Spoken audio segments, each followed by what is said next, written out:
Hi all. ఈ వీడియోలో వచ్చేసరికి ఇన్హెరిటెన్స్ గురించి చూద్దామండి. ఇన్హెరిటెన్స్ అంటే వారసత్వాన్ని తెలుగులో అనుకోవచ్చు. ఒక క్లాస్ నుంచి ఇంకొక క్లాస్‌కి మొదటి క్లాస్‌లో ఉన్నటువంటి డేటా మెంబర్స్ అన్నీ, డేటా ఫీల్డ్స్ అండ్ మెథడ్స్ అన్నీ కూడా వారసత్వంగా ఇంకో క్లాస్‌కి వచ్చి చెందటం అన్నమాట. దాన్ని ఇన్హెరిటెన్స్ అంటారు. ఈ ఇన్హెరిటెన్స్ అనేది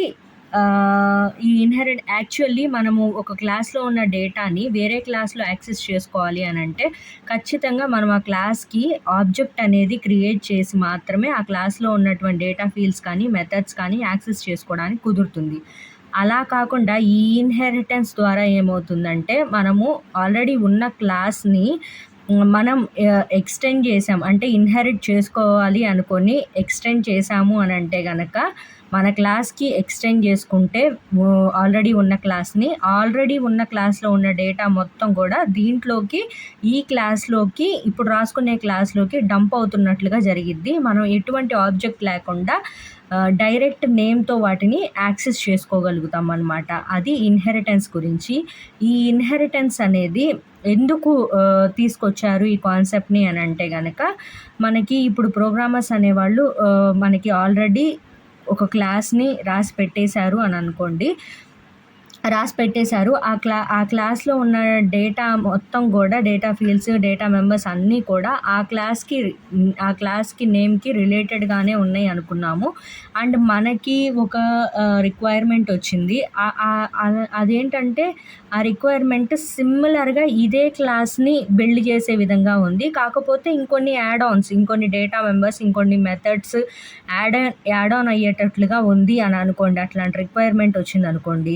మామూలుగా అయితే ఏం చేస్తాము, ఇంకో క్లాస్ రాసేసేసి దీంట్లో ఉన్న డేటా మొత్తం కాపీ చేసి మళ్ళీ మన కొత్త డేటాను కూడా అందులో రాసేసి అట్లా మనం రిపీట్ చేస్తామన్నమాట డేటాని.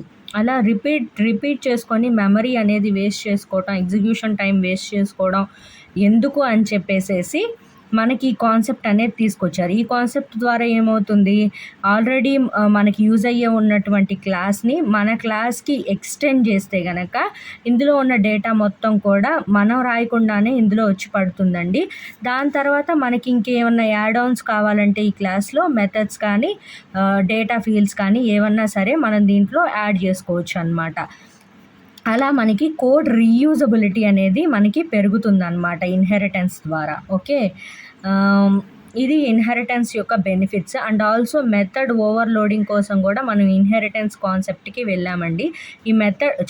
మెథడ్ ఓవర్ రైడింగ్ కోసం కూడా మనం ఈ ఇన్హెరిటెన్స్ కాన్సెప్ట్‌కి వెళ్ళాము. ఈ మెథడ్ ఓవర్ రైడింగ్ గురించి డీటెయిల్డ్‌గా నెక్స్ట్ వచ్చే వీడియోస్లో చెప్తానండి. ఇప్పుడైతే మెయిన్ దేని మీద ఫోకస్ చేద్దామంటే ఇన్హెరిటెన్స్ గురించి మాత్రమే ఫోకస్ చేద్దాము. ఇక్కడ అదే రాసున్నా చూడండి. Getting one object related data to the another object. ఒక ఆబ్జెక్ట్లో ఉన్నటువంటి డేటా అంటే ఒక క్లాస్లో ఉన్నటువంటి డేటాని ఇంకొక క్లాస్లో ఇంకొక ఆబ్జెక్ట్లో గెట్ చేయటానికి మనము ఇన్హెరిటెన్స్ అనేది యూజ్ చేస్తాము. It is mainly for reusability and the method over riding. మెయిన్గా రీయూజబిలిటీ కోసం, కోడ్ రీయూజబిలిటీ కోసం అండ్ ఓవర్ రైడింగ్ కోసం మనం ఇన్హెరిటెన్స్ కాన్సెప్ట్కి వెళ్తాం అన్నమాట. ఇన్హెరిటెన్స్కి మనము ఇక్కడ ఒక ఎగ్జాంపుల్గా 2 క్లాసెస్ చూద్దామండి. ఇది వచ్చేసరికి ఫస్ట్ క్లాస్, ఇది parent class.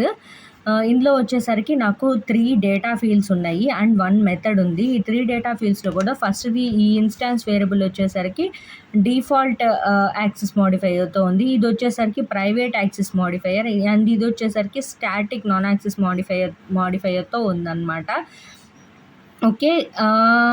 And next class వచ్చేసరికి ఇప్పుడు ఇది చైల్డ్ క్లాస్ అనమాట. నేను ఈ పేరెంట్ క్లాస్ని ఎక్స్టెండ్ చేస్తున్నాను. మనం ఏదైనా క్లాస్ని ఇన్హెరిట్ చేసుకోవాలి అనుకుంటే కనుక మనం క్లాస్ నేమ్ రాసేసి ఆ క్లాస్ నేమ్ పక్కన ఎక్స్టెన్స్ అనే కీవర్డ్ రాసి దాని తర్వాత ఏదైతే క్లాస్ని ఇన్హెరిట్ చేయాలి అనుకుంటున్నామో ఆ క్లాస్ నేమ్ రాయాల్సి ఉంటుందన్నమాట. ఓకే. అలా రాస్తే ఇందులో ఉన్న డేటా మొత్తం ఇందులోకి వచ్చి పడుతుంది. అండ్ ఇందులో నేను మళ్ళీ ఇంకొక డిస్ప్లే మెథడ్ రాశాను. ఆల్రెడీ దీనిలో ఒక డిస్ప్లే ఉంది. ఇందులో కూడా మనం డిస్ప్లే మెథడ్ మన చైల్డ్లో కూడా మనం అదే నేమ్తో ఉన్న మెథడ్ రాస్తే కనుక అది మెథడ్ ఓవర్ రైడింగ్ అని అంటారు. మనం అదే నేమ్తో ఉన్నది రాసుకోవచ్చు, వేరే నేమ్తో ఉన్న మనకు కావాల్సిన మెథడ్స్ కూడా రాసుకోవచ్చు చైల్డ్ క్లాస్లో, ఏం కాదనమాట. ఓకే. తర్వాత వచ్చేసరికి మనకి మనం ఎక్స్టెండ్ చేస్తే పేరెంట్ క్లాస్‌లో ఉన్నటువంటి అంటే మనం ఎక్స్టెండ్ చేసే క్లాస్‌ని పేరెంట్ క్లాస్ అంటారండి. మనం ఎక్స్టెండ్ చేసుకుంటున్న క్లాస్‌ని చైల్డ్ క్లాస్ అంటారు. ఓకే. పేరెంట్ క్లాస్‌లో ఉన్నటువంటి అంత డేటా మొత్తం గూడా డంప్ అవ్వదు. కొన్ని రెస్ట్రిక్షన్స్ అనేవి ఉంటాయన్నమాట. ఇప్పుడు ఇది ప్రైవేట్ ఉంది గదా! ప్రైవేట్ యాక్సెస్ మోడిఫైయర్స్ ఉన్నవి ఈ క్లాస్‌కి మాత్రమే సొంతం అవుతాయి. ఏ క్లాస్‌కి సొంతం అవ్వవన్నమాట. ప్రైవేట్ యాక్సెస్ మోడిఫైయర్స్ ఉన్నటువంటి డేటా మెంబర్స్ కానీ, మెథడ్స్ కానీ ఇన్‌హెరిట్ అవ్వవు. అండ్ ఆల్సో స్టాటిక్ అని ఉన్నటువంటి డేటా మెంబర్స్ అండ్ మెథడ్స్ అనేవి ఇన్‌హెరిట్ ఒక విధంగా అవుతాయనే చెప్పుకోవాలి. కాకపోతే అవి ఓవర్ రైడ్ జరగవన్నమాట. మనము స్టాటిక్ అని పెట్టిన మెథడ్‌ని మనము మళ్ళీ ఓవర్ రైడ్ చేయాలని చూస్తే గనక ఇక్కడ స్టాటిక్ మెథడ్స్ అనేవి ఓవర్ రైడ్ అవ్వవు అనేసి మనకి ఎర్రర్ అనేది ఇస్తుంది. యాక్చువల్లీ మామూలుగా చెప్పుకోవాలంటే స్టాటిక్ డేటా మెంబర్స్ అనేవి ఓవర్ రైడ్ అవ్వవు. కానీ వాటి యాక్సెసిబిలిటీ అనేది ఏ క్లాస్‌లో అయినా ఉంటుంది. నేను మీకు స్టాటిక్ మెథడ్స్ గురించి చెప్పిన వీడియోలో చెప్పేసున్నాను. స్టాటిక్ మెథడ్స్ అనేవి మనం ఏ క్లాస్‌లో అయినా సరే మనము అదే ప్యాకేజ్ ఒకవేళ పబ్లిక్ ఉందనుకోండి, వేరే ప్యాకేజెస్‌లో అయినా సరే ఆ డేటా మెంబర్స్‌ని మనము వాటి క్లాస్ నేమ్ డాట్ పెట్టేసి యాక్సెస్ చేసుకోగలుగుతాం వితౌట్ క్రియేటింగ్ ఎనీ ఆబ్జెక్ట్ అనేసి చెప్పేసున్నాను. కాబట్టి వాటి యాక్సెసిబిలిటీ అనేది మనకి యూనివర్సల్ లాగా ఉంటుంది. దానికోసం ప్రత్యేకంగా ఆబ్జెక్టులు క్రియేట్ చేసి అది చేయాల్సిన అవసరం లేదు. కాబట్టి ఆ స్టాటిక్ డేటా మెంబర్స్ అనేవి చైల్డ్ క్లాస్‌లోకి ఇన్‌హెరిట్ అవుతాయని చెప్పుకోవడం కంటే కూడా వాటి యాక్సెసిబిలిటీ అనేది చైల్డ్ క్లాసెస్‌లో కూడా ఉంటది అని చెప్పుకోవచ్చు. మెథడ్స్ అనేవి స్టాటిక్ మెథడ్స్ అనేవి మనము ఓవర్ రైడ్ చెయ్యలేమనమాట. అలా చేయాలని చూస్తే ఎర్రర్ వస్తుంది. ఎందుకంటే అవి క్లాస్‌కి సంబంధించిన మెథడ్స్ అండ్ డేటా మెంబర్స్ అవుతాయి. ఆబ్జెక్ట్‌కి సంబంధించినవి కావన్నమాట. ఆబ్జెక్ట్‌కి సంబంధించిన వాటిని మాత్రమే మనము ఇన్‌హెరిట్ చేసుకొని ఓవర్ రైడ్ చేయగలుగుతామన్నమాట. ఓకే. అంటే ఏవేవైతే instance data members and instance methods ఉంటాయో, ఆబ్జెక్ట్‌తో యాక్సెస్ చేసుకోగలిగేటువంటి డేటా మెంబర్స్ ఉంటాయో అవి మాత్రమే ఇన్‌హెరిట్ చేసుకోగలుగుతాం మనం అండ్ ఓవర్ రైడ్ చేయగలుగుతాం అన్నమాట. ఇది చాలా ఇంపార్టెంట్ పాయింట్. స్టాటిక్ అనేవి ఇన్‌స్టాన్స్ డేటా మెంబర్స్ అవ్వవు కాబట్టి వాటిని మనము ఓవర్ రైడ్ కానీ ఇన్‌హెరిట్ కానీ చెయ్యలేము. ఓకే. ఓవర్ రైడ్ కానీ ఇన్‌హెరిట్ కానీ చెయ్యలేము. అండ్ వీటికి ఆబ్జెక్ట్స్ ఎలా క్రియేట్ చేసుకోవాలి అని అంటే కనుక నేను ఇక్కడ ఈ చైల్డ్ క్లాస్‌కి ఆబ్జెక్ట్ క్రియేట్ చేశాను కదా! ఈ చైల్డ్ క్లాస్ ఆబ్జెక్ట్‌తోనే మనము పేరెంట్ క్లాస్‌లో ఉన్నటువంటి డేటా మెంబర్స్‌ని కూడా మనం యాక్సెస్ చేసుకోగలుగుతాం. ఎందుకంటే అవన్నీ కూడా ఇక్కడ వచ్చి డంప్ అయి ఉంటాయి కాబట్టి, ఈ ఆబ్జెక్ట్‌లోకి వచ్చి డంప్ అయి ఉంటాయి కాబట్టి మనము యాక్సెస్ చేసుకోగలుగుతాం అన్నమాట. అలాగే మనం చైల్డ్ క్లాస్‌ని పేరెంట్ క్లాస్ టైప్‌గా కూడా ఇవ్వచ్చు. చైల్డ్ క్లాస్ ఆబ్జెక్ట్‌ని పేరెంట్ క్లాస్ టైప్‌తో కూడా ఇవ్వొచ్చనమాట. అంటే రిఫరెన్స్ టైప్ అనేది పేరెంట్ క్లాస్ టైప్ ఇచ్చి మన ఆబ్జెక్ట్ అనేది చైల్డ్ క్లాస్‌కి క్రియేట్ చేసుకోవచ్చు. ఎందుకంటే చైల్డ్ అనేది పేరెంట్ టైపే అవుతుంది ఆబ్వియస్‌గా. కాబట్టి మనం అలా కూడా ఆబ్జెక్ట్ అనేది క్రియేట్ చేసుకోవచ్చు మన చైల్డ్ క్లాస్‌కి. అలానే కాదు, మనం పేరెంట్ క్లాస్‌కి కూడా మనం ఆబ్జెక్ట్ అనేది క్రియేట్ చేసి పేరెంట్ క్లాస్‌లో మాత్రమే మనం యాక్సెస్ చేసుకోవచ్చు అనమాట. చైల్డ్ క్లాస్‌కి ఆబ్జెక్ట్ క్రియేట్ చేస్తే చైల్డ్ క్లాస్‌లో ఉన్న డేటా మెంబర్స్ ప్లస్ మనకి యాక్సెసిబిలిటీ ఉన్నటువంటి పేరెంట్ క్లాస్ యొక్క డేటా మెంబర్స్‌ని మనం యాక్సెస్ చేసుకోవచ్చు. పేరెంట్ క్లాస్‌కి ఆబ్జెక్ట్ క్రియేట్ చేస్తే ఓన్లీ పేరెంట్ క్లాస్‌లో ఉన్నటువంటి డేటా మెంబర్స్‌ని మాత్రమే యాక్సెస్ చేసుకోవడానికి ఉపయోగం ఉంటుంది. అండ్ ఈ రెండిటి మధ్య ఈ ఆబ్జెక్ట్ క్రియేట్ చేయడానికి, ఈ ఆబ్జెక్ట్ క్రియేట్ చేయడానికి చాలా డిఫరెన్స్ ఉంటుందండి. అది మనం మెథడ్ ఓవర్ రైడింగ్, పాలిమార్ఫిజం చెప్పుకునేటప్పుడు వీటి డిఫరెన్స్ అనేవి మనకి చాలా స్పష్టంగా అర్థమయ్యేటట్లు నేను చెప్తాను ఆ డిఫరెన్స్ అనేది. కాబట్టి ఒకటి గుర్తుపెట్టుకోండి, ఇలా డైరెక్ట్‌గా చైల్డ్ టైప్‌తోనే ఆబ్జెక్ట్ క్రియేట్ చేయడానికి, parent టైప్‌తోనే object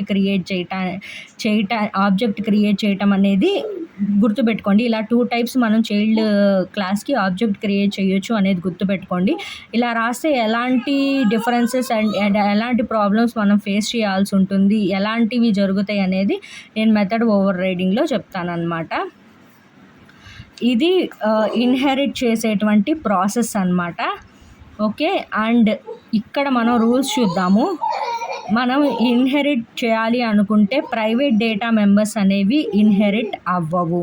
and static data members అనేవి కాన్సెప్చువల్గా చెప్పుకోవడానికి ఇన్హెరిట్ అవుతాయి, కానీ లాజికల్గా అవి కూడా ఇన్హెరిట్ అవ్వవు. ఎందుకంటే అవి మనం ఓవర్ రైట్ చేయలేం కాబట్టి. ఇన్హెరిట్ అయితే ఓవర్ రైట్ చేయగలగాలి కదా, కానీ మనం ఓవర్ రైట్ చేయలేకపోతున్నాం.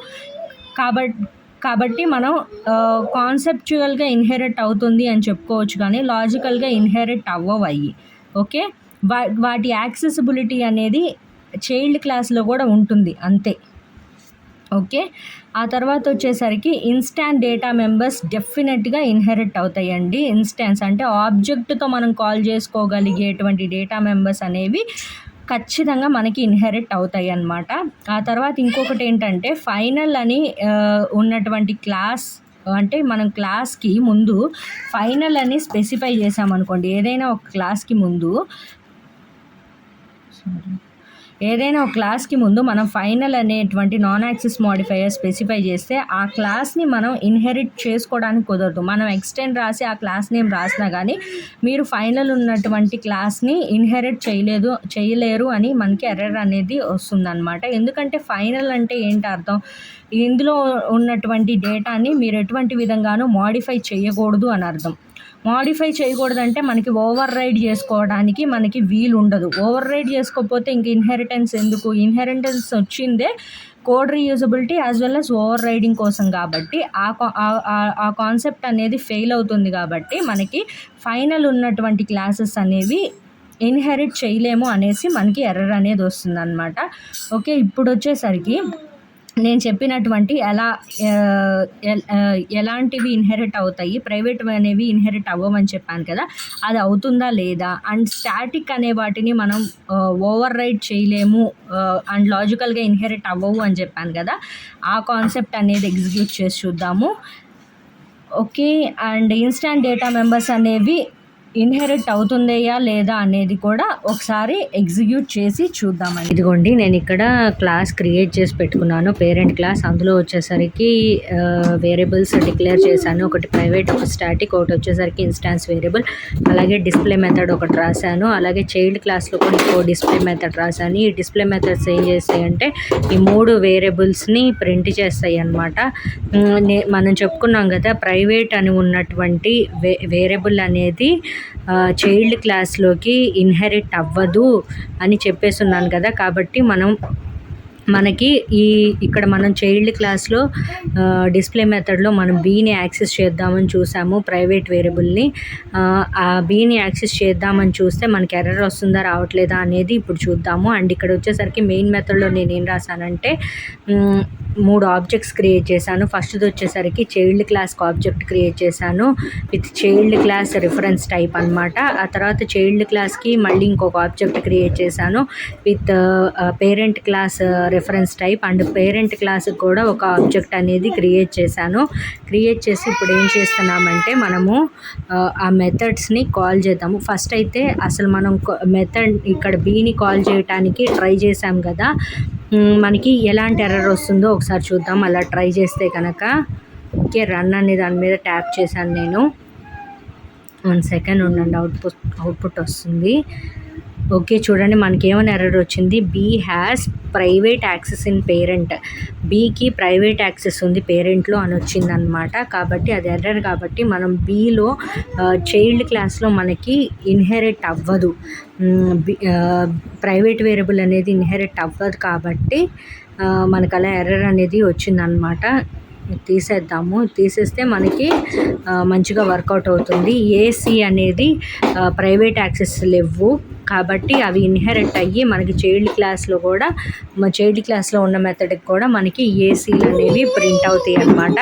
ఇక్కడ వచ్చేసరికి ఈ క్లాస్లో ఈ మెథడ్లో వచ్చేసరికి బి అనేది ప్రైవేట్ యాక్సెస్ ఉంటే అదే క్లాస్లో యాక్సెస్ చేసుకోవచ్చు, వేరే క్లాస్లో యాక్సెస్ చేసుకోలేము, కాబట్టి ఇక్కడ బి ప్రింట్ అవుతుంది, చైల్డ్ క్లాస్లో అనేది ప్రింట్ అవ్వదు అనమాట. ఇప్పుడు వచ్చేసరికి మనం మెథడ్ కాలింగ్స్ చేద్దాము. ఈ ఆబ్జెక్ట్స్ అన్నిటితోనూ మనము డిస్ప్లే మెథడ్ని కాల్ చేయడానికి చూద్దాము.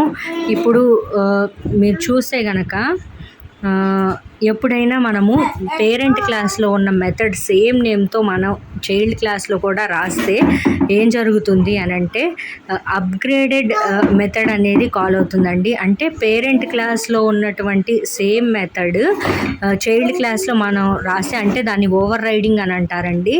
అలా మనము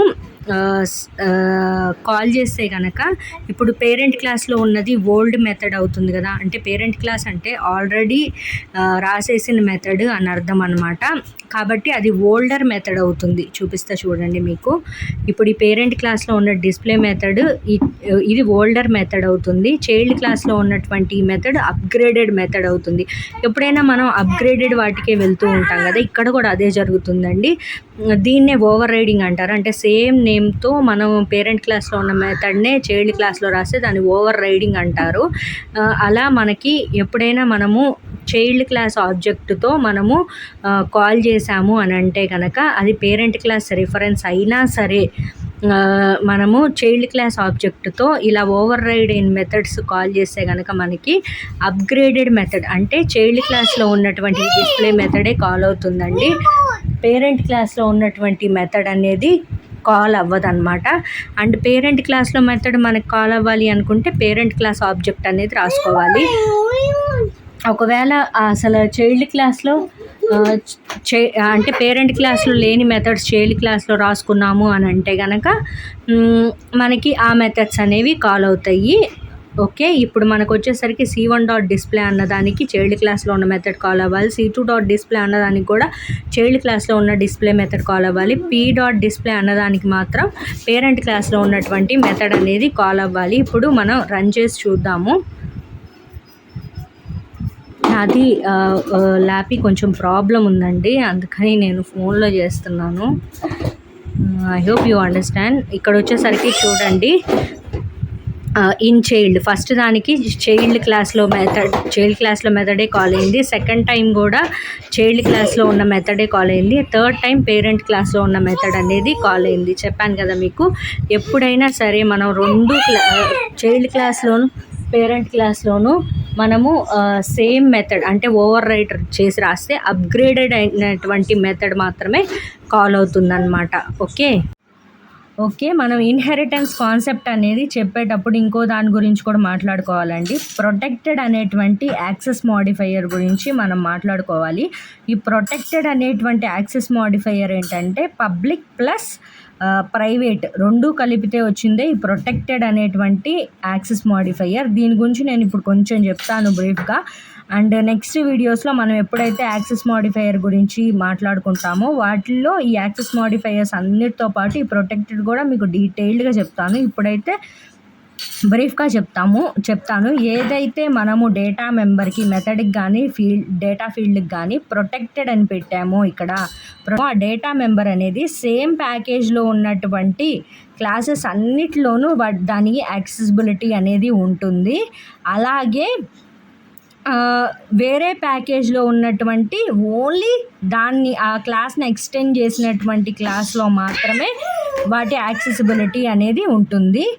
సేమ్ ప్యాకేజ్లో ఉన్నటువంటి వాటి చైల్డ్ క్లాసెస్లోనూ మిగిలిన క్లాసెస్లోనూ కూడా వాటి యాక్సెసిబిలిటీ ఉంటుంది. కానీ వేరే ప్యాకేజ్లో ఉన్నటువంటి ఆ క్లాస్ని ఎక్స్టెండ్ చేసేటువంటి క్లాస్కి మాత్రమే యాక్సెసిబిలిటీ అనేది ఆ డేటా మెంబర్కి ఉంటుందండి.